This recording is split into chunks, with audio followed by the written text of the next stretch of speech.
ইবনু আতাইল্লাহ রাহিমাহুল্লাহ বলেন, মনোযোগ নেই বলে কখনো আল্লাহর জিকির ছেড়ে দিও না। জিকিরের ব্যাপারে বেখেয়াল হওয়া জিকিরের ভেতর বেখেয়াল হওয়ার চেয়ে বেশি ক্ষতিকর। সুবহানাল্লাহ। কত মানুষ জিকিরের মাধুর্য থেকে বঞ্চিত হয় কারণ তারা ভাবে শুধু ঠোঁট নেড়ে কিছু কথা উচ্চারণ করে লাভ কি যদি এতে আন্তরিকতা না থাকে।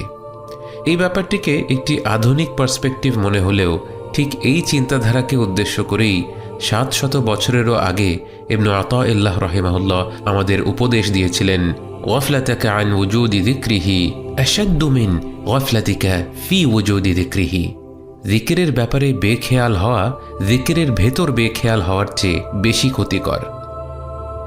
আপনি যখন জিকিরের জগতে প্রবেশ করবেন, এর মাধুর্যের স্বাদ পেয়ে যাবেন, আপনি তা কোনো দিন ছাড়বেন না।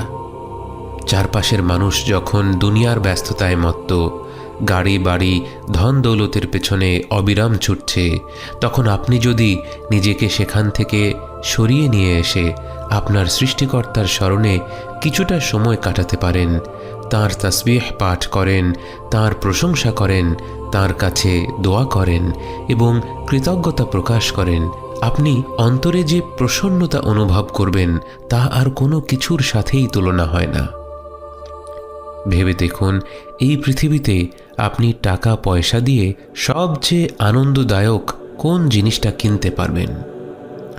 এবার কল্পনা করুন, ফজরের নামাজের পর যখন ধীরে ধীরে পূর্বাকাশে সূর্যের কোমল আভা ছড়িয়ে পড়ছে, পাখিদের কলতানে মুখরিত হয়ে উঠেছে প্রকৃতি, এক অপার্থিব স্নিগ্ধতা ছেয়ে আছে চারিপাশে, আর আপনি একাকী বসে আপনার রবকে স্মরণ করছেন। সুবহানাল্লাহ, আলহামদুলিল্লাহ, লা ইলাহা ইল্লাল্লাহ, আল্লাহু আকবার। বাহ্যিক কোনো কিছুর সাথেই কি এই অভিজ্ঞতার তুলনা হয়? অথচ এই আমলগুলো সবাই করতে পারে না। কত মানুষ এখনও তার রবকেই খুঁজে পায়নি, তাই তারা জিকির থেকে বঞ্চিত। কত মানুষ রবকে জেনেও তৌফিকের অভাবে জিকির থেকে বঞ্চিত। আর কত মানুষ এ কারণে জিকির থেকে বঞ্চিত যে তারা এক ধাপেই অতি আধ্যাত্মিক কোনো অভিজ্ঞতা পাওয়ার আশা করছে, অথচ আল্লাহর নৈকট্য লাভ করতে হবে ধাপে ধাপে, বহু সাধনার পর। আল্লাহই আমাদেরকে বেখেয়ালিভাবে জিকির করা থেকে মনোযোগ সহকারে জিকির করার তৌফিক দান করবেন এবং অবশেষে তাঁর তৌফিক পেলেই আমরা পরিপূর্ণ আন্তরিকতার সাথে জিকির করতে সক্ষম হব। কিন্তু এ তো এক দীর্ঘ যাত্রা, যে যাত্রার মাধ্যমে আমাদের গোটা অন্তর পরিবর্তন হয়ে যাবে। আবু হুরায়রা রাদিয়াল্লাহু আনহুর একটি বক্তব্য বর্ণিত আছে, যেখানে তিনি বলেন, পৃথিবীর মানুষের আকাশ যেমন নক্ষত্রমালা দিয়ে আলোকিত, জান্নাতবাসীদের আসমান তেমনিভাবে জিকিরকারীদের ঘরের আলোয় আলোকিত হবে। সুবহানাল্লাহ। ওমর বিন আবদুল্লাহ আল মাদানী রাহিমাহুল্লাহ বলেন, কিয়ামতের দিবসে যখন মানুষ প্রতিটি আমলের প্রতিদান দেখতে পাবে, তারা জিকিরের চেয়ে বেশি সওয়াব আর কোনো কিছুতে দেখতে পাবে না, এবং মানুষ তখন আফসোস করে বলবে, জিকিরের চেয়ে সহজ আর কী বা ছিল? সত্যি ভেবে দেখুন, আর কোন আমল আছে যা আপনি শুয়ে বসে দাঁড়িয়ে চলাফেরার সময় কাজের ফাঁকে সব অবস্থায় করতে পারবেন?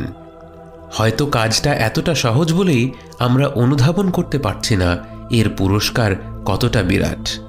অথচ একভাবে চিন্তা করলে আমাদের গোটা অস্তিত্বের উদ্দেশ্যই হলো জিকির, কারণ জিকির হলো আল্লাহকে স্মরণ করা, তাঁর নৈকট্য লাভ করা। বান্দার জন্য তাঁর রবের নৈকট্য লাভের চেয়ে উত্তম কাজ আর কি হতে পারে? রমাদান মাসের শেষ প্রান্তে এসে আমরা যেন দৈনিক জিকিরের একটি অভ্যাস করে তুলতে পারি, যা আমরা রমাদানের পরেও চালিয়ে যাব, আমৃত্যু চালিয়ে যাব। পবিত্র কোরআন পাঠ করা হলো শ্রেষ্ঠ জিকির, যা আমাদের প্রতিদিন অন্তত কিছুটা সময় ধরে করা উচিত। আমাদের আগের একটি ভিডিওতে আমরা সালাওয়াতের ফজিলতের কথা বলেছিলাম। সকাল এবং সন্ধ্যার জিকিরে রয়েছে অপরিসীম কল্যাণ। আমাদের জীবনের প্রতিটি মুহূর্তেই জিকিরের দরজা খোলা এবং প্রতিটি বান্দাই আমন্ত্রিত। আমাদের জীবন হলো একটি তাসবিহের মতো, এর এক একটি মুক্ত হলো আমাদের এক একটি নিঃশ্বাস। যেদিন শ্বাস ফুরিয়ে যাবে সেদিন এই জীবন শেষ হয়ে যাবে। এই সীমিত নিঃশ্বাসগুলোকে আল্লাহর যিকিরের মতো মহিমান্বিত আমলের পেছনে ব্যয় করার চেয়ে উত্তম আর কিছু কি হতে পারে?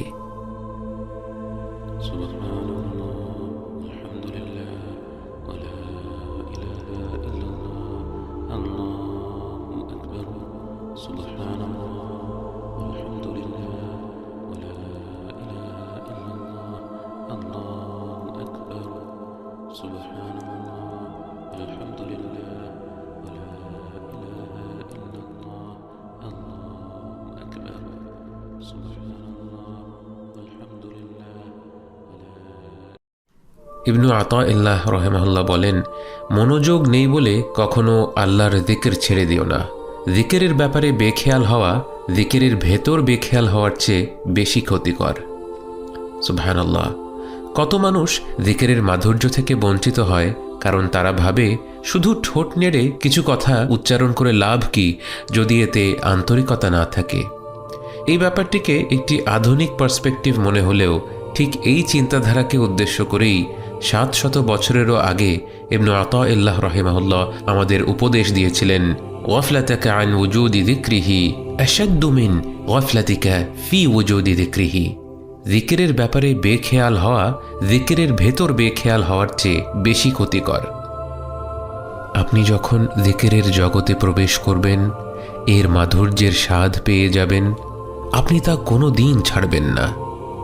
চারপাশের মানুষ যখন দুনিয়ার ব্যস্ততায় মত্ত, গাড়ি বাড়ি ধন দৌলতের পেছনে অবিরাম ছুটছে, তখন আপনি যদি নিজেকে সেখান থেকে সরিয়ে নিয়ে এসে আপনার সৃষ্টিকর্তার স্মরণে কিছুটা সময় কাটাতে পারেন, তাঁর তাসবিহ পাঠ করেন, তাঁর প্রশংসা করেন, তাঁর কাছে দোয়া করেন এবং কৃতজ্ঞতা প্রকাশ করেন, আপনি অন্তরে যে প্রসন্নতা অনুভব করবেন তা আর কোনো কিছুর সাথেই তুলনা হয় না। ভেবে দেখুন, এই পৃথিবীতে আপনি টাকা পয়সা দিয়ে সবচেয়ে আনন্দদায়ক কোন জিনিসটা কিনতে পারবেন? এবার কল্পনা করুন, ফজরের নামাজের পর যখন ধীরে ধীরে পূর্বাকাশে সূর্যের কোমল আভা ছড়িয়ে পড়ছে, পাখিদের কলতানে মুখরিত হয়ে উঠেছে প্রকৃতি, এক অপার্থিব স্নিগ্ধতা ছেয়ে আছে চারিপাশে, আর আপনি একাকী বসে আপনার রবকে স্মরণ করছেন।